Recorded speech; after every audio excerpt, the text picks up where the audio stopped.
No, I'm talking about, them. Yeah, I know, but this is good. Y'all are here. This is good. You know what we here for. Yeah, that's it. Appreciate it. All right, it is 9:30. Appreciate everybody being here this morning. We will go through our agenda, and the mayor, I think, is going to go ahead with his presentation in the first meeting. Is that correct? Yes, at the end of the first. Okay. At the end of the first meeting, he'll do his presentation. Okay. Is that okay? That's fine. All right. All right, and our regular council meeting starts at 10. Approval of monthly bills. There were no changes. Any questions? Approval of minutes. No changes. No any questions. Public hearings, and Josh, we're going to remove that. Is that correct? Okay, so that'll be removed. That's been taken care of from what we were told last week. So public hearings A will be removed. Resolutions. Resolution 25038, approved purchase of Keystrack V3H draw crusher for landfill. Hey, why is it being removed, the demo? I think it's already done. It's already done. Yeah, it's down. Paid to have that removed. Excellent. Good. That's been down for a couple of weeks, I guess. Any questions on the jaw crusher for the landfill? All right. Resolution 25039, approved surplus of vehicles no longer needed by environmental services. Any questions?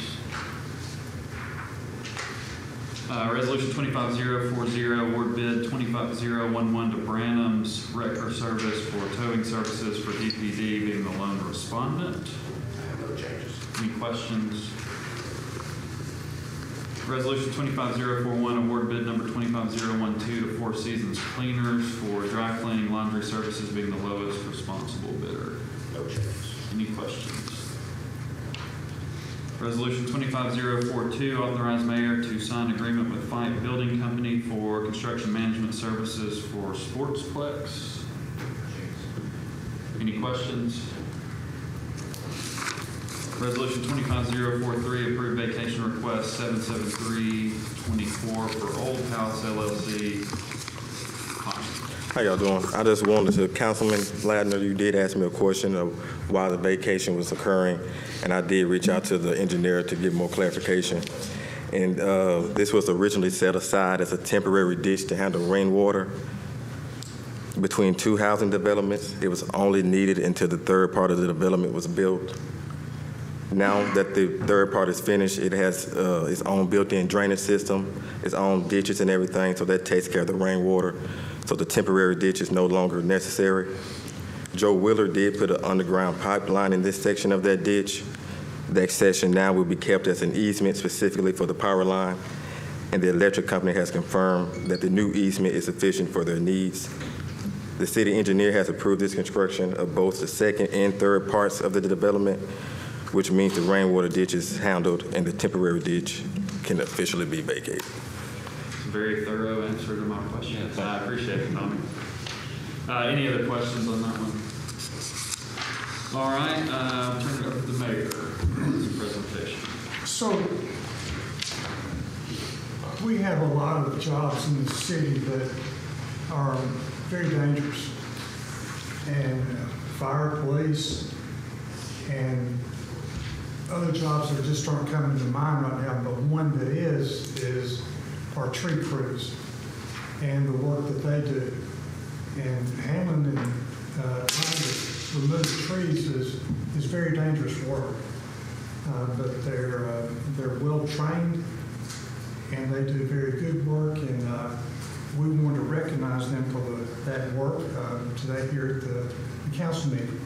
They were ready to roll this weekend, I believe, and as for all of our departments that help whenever we have potentially dangerous weather coming into the city, and was thankful that we were as prepared as we were, we're as trained as we are, and that even going beyond that, ready to provide mutual aid to the surrounding communities if necessary. But the Lord blessed, and we were not bothered. We're very thankful for that. So with that, we have some certificates of appreciation for our crew.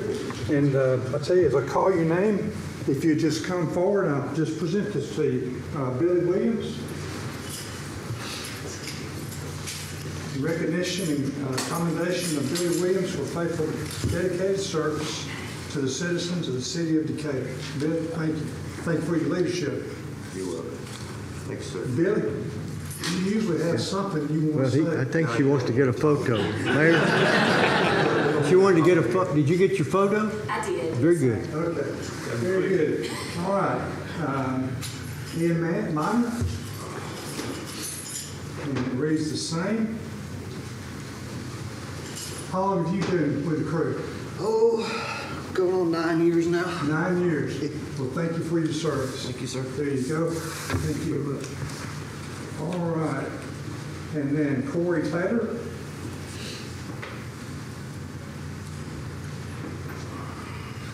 Hey there, Corey. Let's see. I think Skylar's trying to get a picture here. We got to get a good picture. All right. Now, how long have you been with the crew? 16. 16? Yes, sir. Goodness. Good job. Thank you. All right. And then Jackson Wilder. Jackson, you're not that old. How long have you been with the crew? About a year and a half. All right. Good. Good job. Congratulations. Thank you.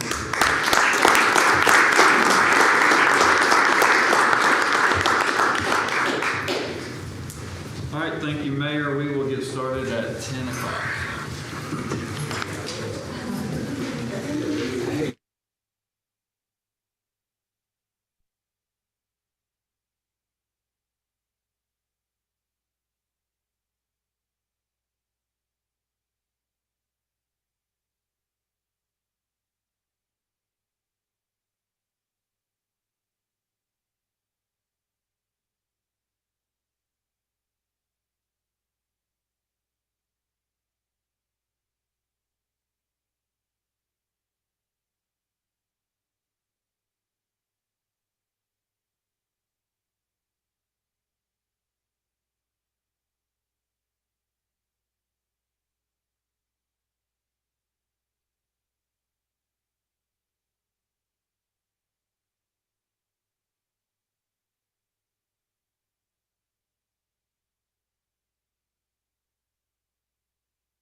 our invocation and pledge. We bow our heads. Father, we honor you and appreciate you. Your mercy and your grace is evident, and we are so thankful. We ask humbly today that you would give us continued grace and wisdom that comes from God to work together in a spirit of humility and unity and brotherly love to do what's best. Give us your wisdom. In Jesus' name we pray. Amen. Amen. I pledge allegiance To the flag of the United States of America, and to the republic for which it stands, one nation, under God, indivisible, with liberty and justice for all. Thanks, Jeremy. Roll call. Piper. Here. Hyde. Here. Jackson. McMaster. Here. Pepper. All right, and the mayor did his certificate of appreciation in the pre-meeting. So we'll start with agenda-related comments. Mike Ricky is signed in. So Jacob, I get the impression we don't have any copies, or you can't put your fingers on any for waste, fraud, and abuse. I didn't have the chance to look last week, but I will. I don't think I gave myself a deadline on that, but I'll work on that. Okay. Mr. Mayor, can anybody in any department head point to a policy of waste, fraud, and abuse? I'm sure that some can point to a policy. Can you? I can't. Okay. So this is the kind of thing, Jacob, that worries me as a citizen, that we probably don't have a handle on this as an issue. Fraud is generally defined as intentional deception to gain an unfair or dishonest advantage, often involving deceit or trickery for personal or financial gain. The minutes reflect that Hunter Pepper spoke briefly regarding leadership for the city and processes within the city. In fact, he spoke on his change in supporting Mr. Pinion, his change in supporting the good old boy, I think was what he used for quotes, and his belief that Tab should resign. So why were those taken out of the minutes? I don't think they were taken out. I don't think they were put in. Should they have been put in? Because that is almost a direct They were brought reflection. to review of what he discussed. Okay. So that's how we're looking at minutes now, is a very broad definition versus It's how we've that always statement. looked at them. I think the minutes are supposed to record primarily the decisions made by the council, and then when there are other things, it's more of a Were there high-level overview. Were there any changes from the minutes that were taken place by the city clerk to what you allowed to be reviewed in the agenda? No changes were made. Well, you wouldn't know, because I understand the process is these are done by the clerk brings them to the mayor then puts them forward to you all. Is that correct? How does it work? I don't know. It's council business, sir. You- This is a council meeting. This is not a mayor meeting. But you're in charge of everything I'm not in charge in of this the council. in the departments, correct? I am. Okay. So the fact that Councilman Pepper made those three statements and was basically whitewashed of all of its meaning, okay. Do they teach that in the Top 10 Mayors Association? Teach what? How to obfuscate and not pay attention to details?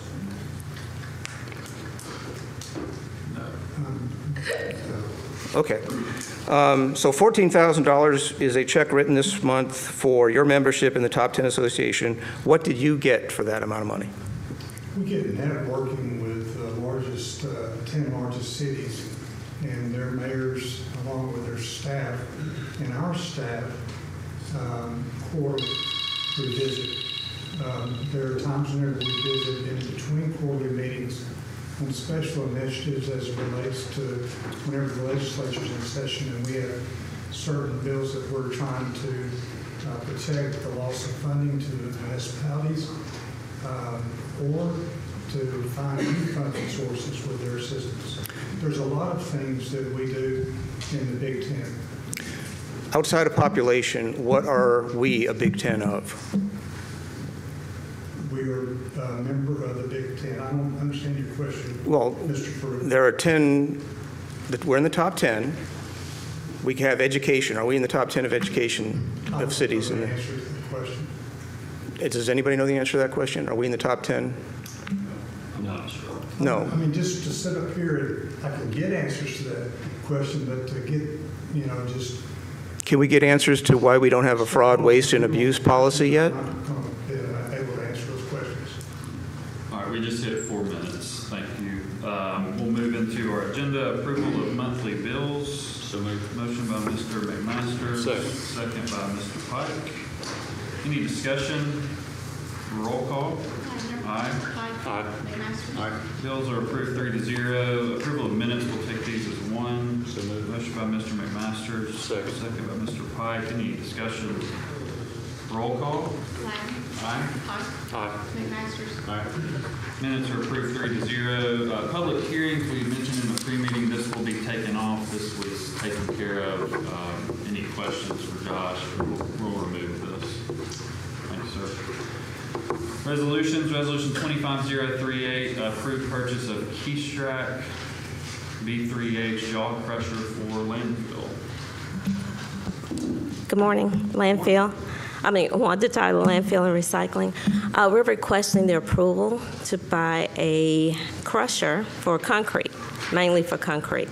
We're getting a lot of requests. We're getting a lot of bidders and contractors that are bidding for local jobs, and we can't handle the volume that will be coming in, whether it's Nucor or it's our own City of Decatur projects. We're requesting that you approve this $498,640 machine, and it is mainly for concrete.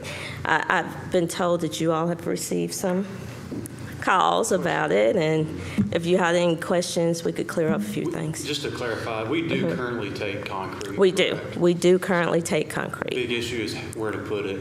Yes, we can't bury it all. You're going to use this to use the rock. I'm going to for the site. reuse it, yes. No intention to sell the rock back to the No, public, correct? no. Okay. That I think Herman would Yeah. not like that. I just, that was some of the questions. But no, we're going to crush it and reuse it for our own aggregates, our own rock, for our roads.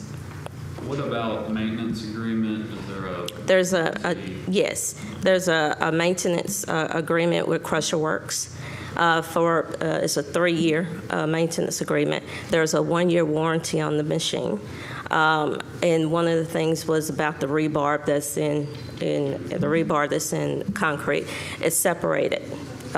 We get the aggregate and the rebar comes out, and we'll have a container for that. So no, we won't be putting rebar back on our roads. So moved. Motion by Mr. McMaster. Second. Second by Mr. Pike. Any discussion? Guess we just did a discussion. Roll call. Ladner. Aye. Pike. Aye. McMaster. Aye. Thank you. Resolution 25038 is approved 3-0. We might have to come watch that thing in motion. Drive on the roads. Resolution 25039 approves surplus of vehicles no longer needed by environmental services. Good morning, Jeremy Sherrill, Procurement. This is just a list of 5 trucks from the Environmental Department to surplus. Second. Motion by Mr. McMaster, second by Mr. Pike. Any discussion? Roll call. Ladner. Aye. Pike. Aye. McMaster. Aye. Resolution 25039 is approved 3-0. Resolution 25040, award bid 25011 to Brandon's Wrecker Service for towing services for DPD being the lone respondent. This is a request to renew the annual contract. We've invited 50 vendors to submit a bid, but Branham's, they've held this, it was the lone respondent. They've held this since 2019, and the price did not increase from 2022. So moved. Motion by Mr. McMaster, second by Mr. Pike. Any discussion? Roll call. Ladner. Aye. Pike. Aye. McMaster. Aye. Resolution 25040 is approved 3-0. Resolution 25041, award bid 25012 to Four Seasons Cleaners for dry cleaning laundry services being the lowest responsible bidder. Yes, sir. Another annual contract renewal. We had 2 vendors submit responses. We recommend Four Seasons as the lowest responsible bidder. Motion by Mr. McMaster, Second. second by Mr. Pike. Any discussion? Roll call. Ladner. Ladner. Aye. Aye. McMaster. Resolution 25041 is approved 3-0. Resolution 25042, authorize mayor to sign an agreement with Fight Building Company for construction management services for Sportsplex. Morning, Council. Kyle Meester, Finance, as described in the work session. Went through a pretty thorough process, interviewing 6 firms. We received 4 proposals for the construction management work as it relates to our Sportsplex, and it was determined that Fight Building Company was the most responsible proposer.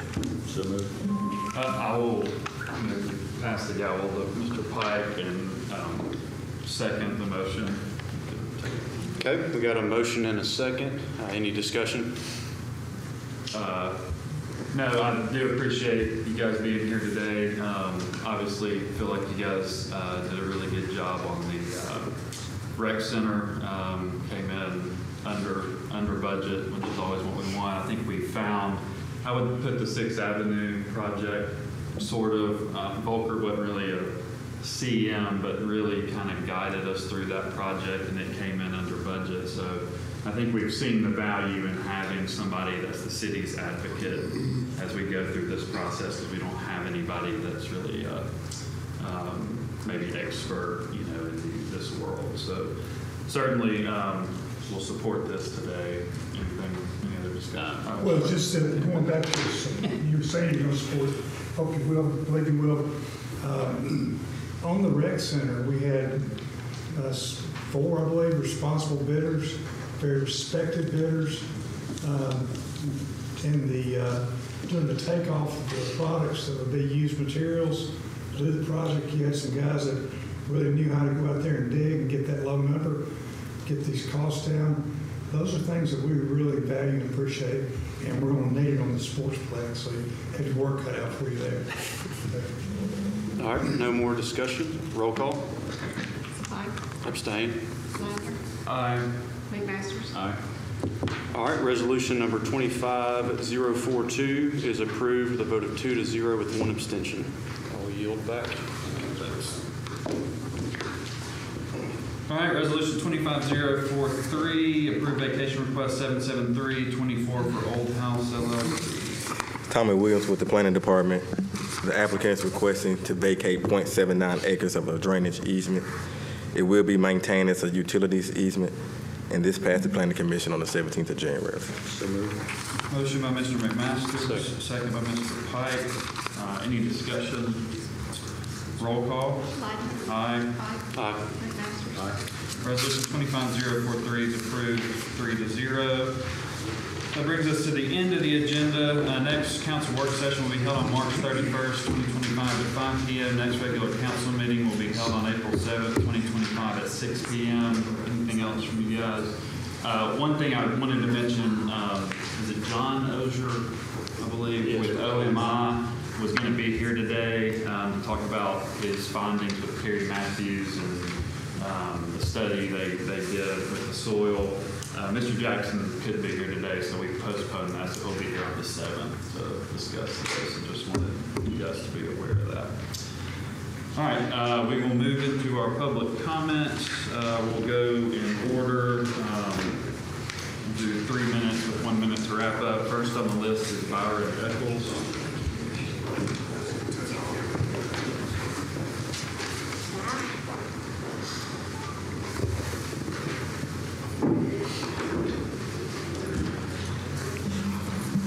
I'm going to continue on the same theme that I had last week.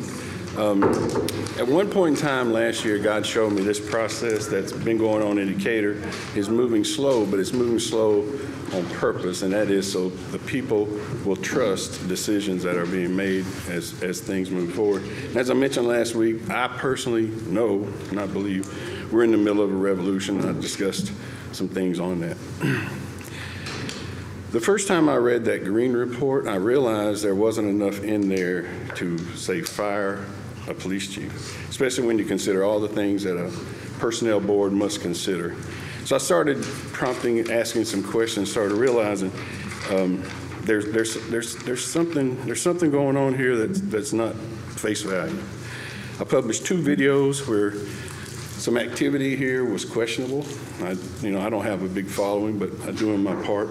And then on day 510 of the case that we're mostly discussing here, I provided a written statement to the council, to you, Jacob.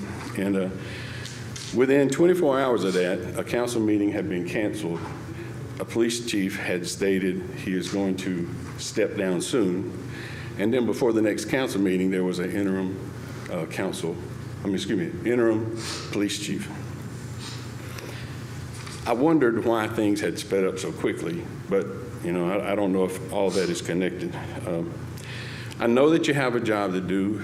My concern has always been the citizens of Decatur. My first time I talked here was about people being careful during protests because one person can cause something really bad to go on, and I continue to have that concern. But I still also feel this obligation to stand and make sure if anybody can hear what I'm saying, can hear. And I just want people to understand there's trouble coming. I know that there's already plans for when trouble does hit Decatur. I know that this is a prototype for potentially what's happening throughout the rest of the country. And I just want people to fully grasp it's time for them to get serious about their future. And the future that I'm speaking of is that God's shown me this is Mystery Babylon. This country will go down eventually during our lifetimes. And the things that we care about, the things that we love, the things that we hold dear will be coming to an end. And there's going to be one hope in this whole process, one single solitary hope, and that is whether or not we got our mind on Jesus Christ. That is it. And I just want people to hear that. I want people to know that. I want people to realize they have the opportunity to ignore me or they have the opportunity to move on. So that's what I got. Thank you, Byron. Mike Stovall.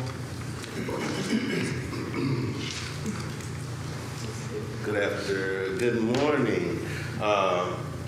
I would just like to first state that I bind that spirit up of saying that trouble's coming into the city of Decatur. I don't believe in that. I believe in staying positive and that God's going to work it all out in our favor. But first I would like to say is to the interim, I would like to ask you all to ask him to put a ceasefire on talking about us. Put a ceasefire on talking about SIP.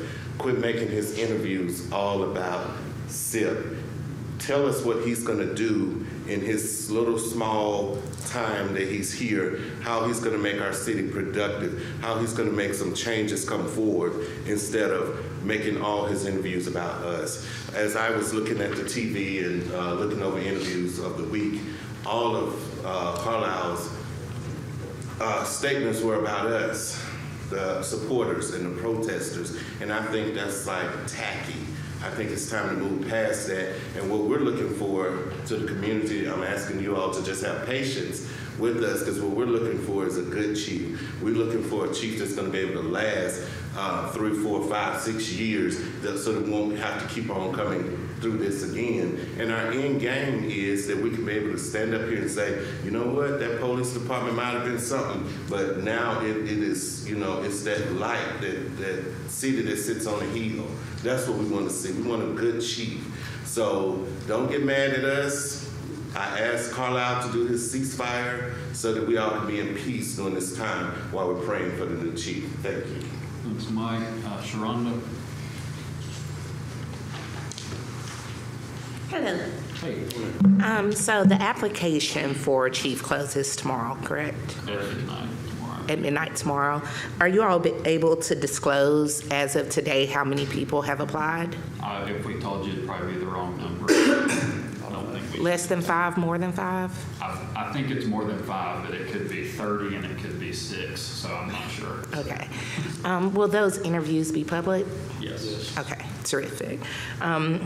From the time that it closes, is there an expectation? And I guess that'll depend on how many interviews there are, though, correct? I think our, You want me to, I got an update Yeah, from that's Michelle. Getting inquiries about police chief, applicant pool, so this to provide an update. Vacancy application period closes tomorrow, 3/18/25 at midnight. Candidate names and profiles will not be released until the candidate profiles have been downloaded, screened, and categorized into groups of 1, meets requirements, 2, does not meet requirements, and have been provided to mayor and council with recommendations. I would anticipate we will provide that information as soon as practical and by no later than end of day Monday 3/24/25. So that says we should have the list by 3/24/25. In addition, recommend holding Monday 4/7 and Tuesday 4/8 available for interviews depending on how fast the previous process moves. That's gonna make 4/7 a busy day. I know. We'll keep moving forward. Yeah, definitely respected. As far as the appeals, has anyone communicated with the personnel board to see, where we are in that or how long that may be drawn out for the officers? Yeah, I don't think we can get too deep into that, but I would just say they probably have to, you got a criminal trial and a lawsuit involved with those folks. And there's a gag, actually the biggest is the gag order. You can't call witnesses and have that are people under gag order about an incident that occurred. So I don't think that they would be able to have those because of the gag order specifically. So while it's in appeal, the initial firing or suspension stays in place, correct? Yeah. Okay. Justice for Steve. Alvin. I'm going to just. All right. Sarah French.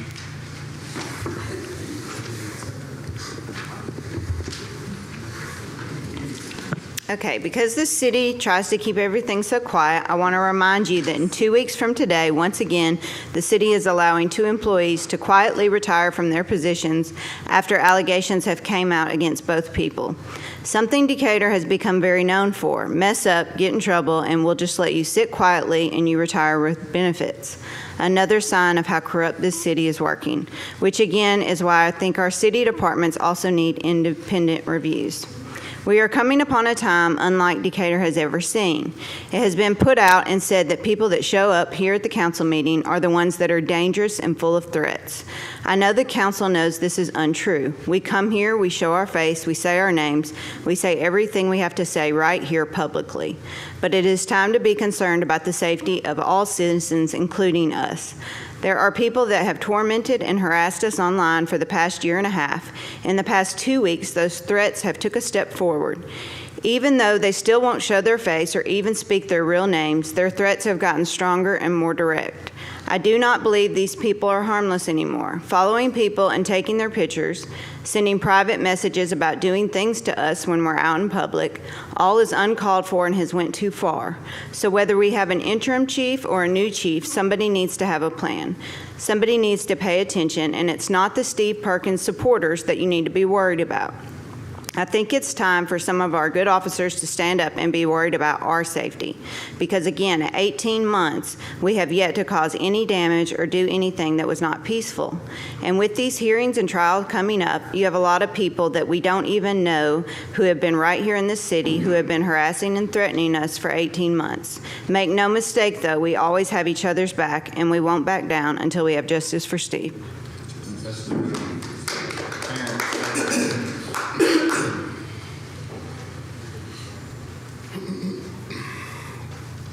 In regards to the article that was in the paper Saturday, it's not about our personal disdain when it comes to our public safety. It's not about the amount of time you have been on the force, because it is well known in order to be a chief of any department, you begin your tenure as an officer. Nothing we are doing or have done is to discredit you. It's to show that we will not back down and we will not be silenced by historical tactics used by oppressors in order to quell fires that have been brewing for centuries. We understand thoroughly what leadership looks like and what taking daggers for doing the right thing feels like. So I'm not quite understanding how, as a leader, you can say that you have reached out to us. As a licensed cosmetologist who has worked for myself off and on for over a decade, my number has been public just as long. Interim Chief, you know my mother as well as my father. You know all 4 of my grandparents, one being deceased, and my 2 bonus grandparents, with one of those also being deceased. Countless aunts, uncles, family members, and friends that are around your age, and none of them have said that you are looking for me, nor has my phone rung, or do I have a voicemail or a text message or anything from the Interim Chief. But who you do contact after we find out that on Facebook that officers are in undercover vehicles is my brother, who was sitting outside of his house after he got off work, texting his wife in order to see what she wanted to eat. And Officer Lowtower gets out and starts harassing my brother, and he calls my mother in order to have someone on the phone just in case something happened, because we know how Decatur Police Department works. And they asked him multiple questions, none of which being necessary because he was in his backyard parked, while they say that he was driving and texting. And the only thing that stopped him from further harassing my brother after he called my mother saying that you're only bothering me because my brother is a part of the Steve Perkins movement.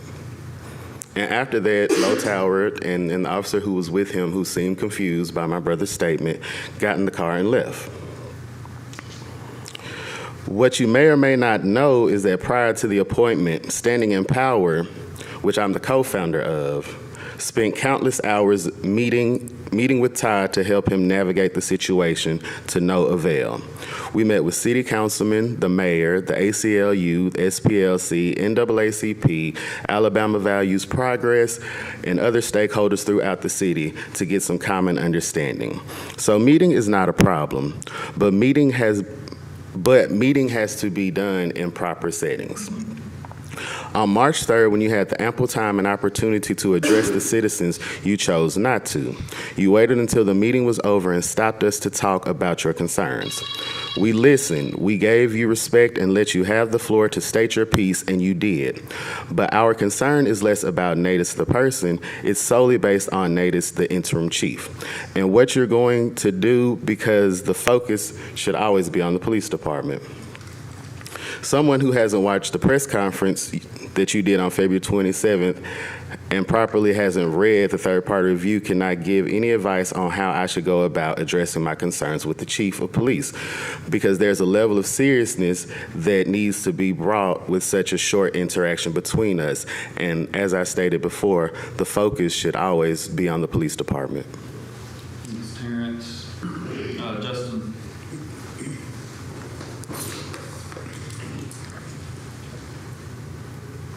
I had a quick question. Did the interim chief get to see the unredacted green report? I do not know that. Do you know who would know that? Did he get to see the unredacted? The answer is no. And as these interviews are coming up, what are you guys looking in particular for in a new police chief? For me personally, I think number one is clear leadership.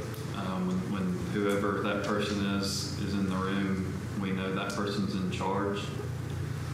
Somebody that can communicate well, both internally and externally. And also, I think it's really critical that it's somebody that is ready and willing to do the work, both internally and externally. So the work that's in the police department, both from morale to recruitment to training to the issues we had in the report, and then externally sitting down with people and sitting there until people have heard what have had their questions answered. So I think you got to be willing to dig in and do the work. But there's probably more, but that's what I got off the top of my head. Couldn't have said it better. Do you have anything? Hard to add to that. You want somebody that is a leader that will empower our officers to do their job and to do it right. And I think that's a big thing. Somebody who the department trusts and the public trust. How will you determine that? During the interview, I think a lot of that would be based on their experience. where they've been, what they've been able to accomplish in their career. I just also want to take a moment and thank all the supporters for being here week in and week out when they don't have to be, and putting themselves not only in the line of fire, but to threats and everything else that is being done. I appreciate you guys and everything you guys are doing. So, justice for Steve. Thank you. Mike Faruqi. Okay, first issue of concern for me is Pepper's liaison responsibility. When are you going to disperse those amongst the group here? I don't have any plans for that. So council and animal control will continue to run. No, he's available by phone and any other way. We typically are. He just doesn't come. So does he doesn't go to the planning commission meetings either? He hasn't in a few years. Okay, so that would probably tell somebody who's awake that they need to disperse those to people who can handle the issue. I'm awake and I'm not changing the. Okay, I understand that. Checks, which I didn't have a chance to talk to, $12,423 for Eagle Consulting, which supports police counseling. I believe that's correct, yes. That was in the budget. Okay. Now, that's a significant rise in usage. So that tells the naysayer or the neophyte that perhaps we're in dire need more than we were in the past for that type of counseling. I think it's leadership training and availability for different types of counseling both. So I'm not sure how that breakdown goes, but potentially yes. Okay, well, and that goes back to my earlier question about, is this the harbinger of greater psychological disorder within city employees entrusted to have the safe use of deadly force application? I don't think so. Okay. Are we going to find out later, like we did with the Green Report, that everything that's been said is true? Probably cannot go ask those folks what is being discussed. I'm assuming that's likely an anonymous type service, but You don't know, though. I'm fairly certain we can't go. Well, we're also certain last week, you were certain last week that you had a policy for fraud, waste, and abuse. I'm certain of that, yeah. Okay. Are we ever going to have hearings on DPD prior to or after this new chief gets put in? No. Okay. And what's your opinion of that? Because you're running again for council. Opinion of having Hearings for the police department. No. Why do you not see that as a need? Well, originally you wanted it just an opinion. Now he's no longer in the position, so I don't. I didn't want any of that. I would have preferred not to have been up here at all. We would too, but. What was that? I'm sorry. To answer your question, Yeah. I do not think we need to have a hearing of the police department when we get a new chief in place. Okay, so the new chief who comes in place, who may or may not have been part of the problem to begin with, who grew up in this department, current interim chief, is he likely to be part of the problem or not? You just said a new chief, right? Yeah. What's that got to do with the interim? Well, we're trying to give the interim and the future chief the best possible success route. Would you agree? Yes. Okay. Well, how is he going to do that if he hasn't read the report, number one? Number two, hasn't had the opportunity to have hearings on how his department is being run? I would say the chief has an opportunity every day to know how his department's being ran. Okay, but what metrics of effectiveness, Mr. McMasters, is the chief using? Previous chief, current chief, or possibly establishing some for the new chief? I don't know. Okay. There's a lot of that going on, it looks like. Okay, how did we only get one bidder? I heard 50 bids were sent out. How were those bids sent out? That we only got... Jeremy talked about that last week. I'm not going to go back through that, but they do their best to get multiple bids. Okay, if their best results in no bids coming back. No, one bid. Okay, but if that's their best, out of 50 that were sent, are they poorly worded, not certified? Is it an email that says, hey, Bob, what do you think? They're required to be a responsible bidder. What does that mean?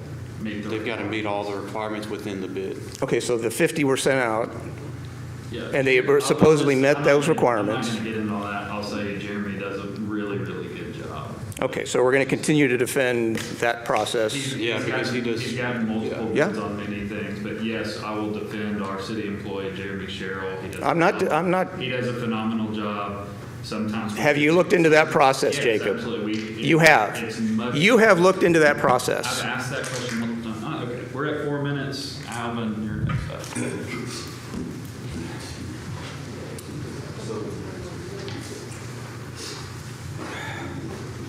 Gentlemen, a couple things here. On the city website, it says that you guys have offices on the 5th floor. We did. We don't anymore. And why don't you have those offices anymore? There was some consolidation a couple years ago. We were trying to get out of this lease at the annex here. It's fairly expensive. We don't own the building. And so there was an effort. I personally did not ever use my office. I think I went in there like twice. But who brought that to, it was his idea? Tab? Yes, yeah. But Tab still has an office, right? He does. He's a full-time employee. Yes, where he does not take It's meetings. his only job, I guess. Yeah, where he does not take meetings from, I can't say all citizens, I'm not sure, but I know not from Perkins supporters. There were photos of myself and a few others meeting with you over at Panera Bread. And I just wanted to say this to the public publicly, that if you had an office for us to meet in to discuss things, then we wouldn't have to be out in public. And then public safety wouldn't be a concern because you'd have an office for us to meet in. We can meet. I'll address that. No, I'm not saying that you, I'm just saying as to why when people say that we are in I do public. find it somewhat amusing Yeah. that people are upset that we met in a public place. Most of the time we people are mad because of, smoke-filled, behind-the-scenes secret meetings. And I met at 12 o'clock or 1 o'clock on the middle of the day in a public place, and people are mad at that too. So anyway. The height of lunch hour, and so we were trying to be hidden. Yeah. The other part of what I'd like to discuss today is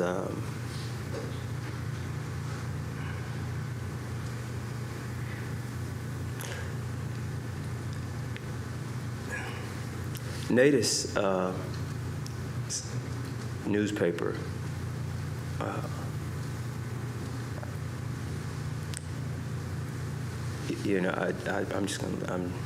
I digress. All right, thank you. Yep, thanks, Alvin.